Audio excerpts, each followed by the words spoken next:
Mapagpalang araw po sa lahat ng mga manonood. Welcome po sa aking YouTube channel. Sa video na ito, ating pag-uusapan ang September 2025 pension releasing date.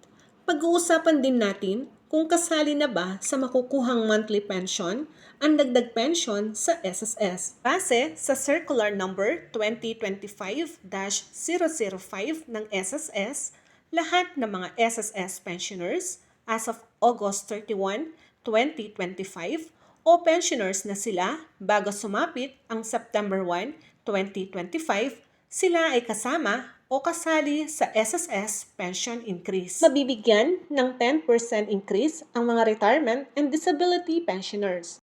Samantala, ang mga death o survivor pensioners, 5% increase naman ang kanilang makukuha. Ang malaking tanong ng lahat, kasama nga ba sa pag-release ng SSS monthly September pension ang unang tranche ng SSS pension increase ngayong buwan ng September 2025?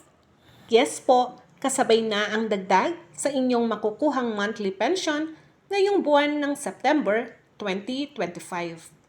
Narito naman ang releasing date ng inyong SSS September 2025 pension para sa first at second batch. Sa lahat po ng dating SSS pensioners, alam na po ninyo ang schedule na ito.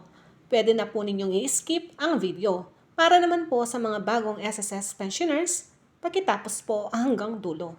Para po sa lahat ng mga first batch pensioners na may contingency na 1 to 15, ang inyong September 2025 pension ay makukuha ninyo sa araw ng Monday o Lunes, September 1, 2025. Ito ay pumatak sa regular releasing date dahil wala namang holiday o hindi pumatak sa araw ng Sabado at Linggo.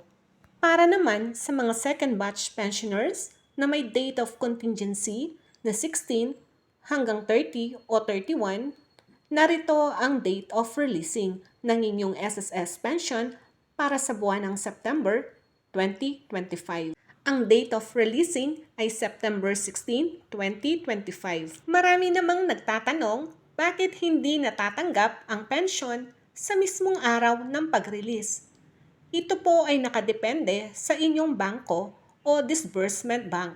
Para naman po sa mga bagong SSS pensioners, kung ang date of contingency ninyo ay 1st to 15th day of the month, ang inyong pension crediting date ay sa unang araw ng buwan. Kung ang date of contingency ninyo ay 16 hanggang sa last day of the month, ang crediting date ng inyong pension ay makukuha sa ika-16th day of the month.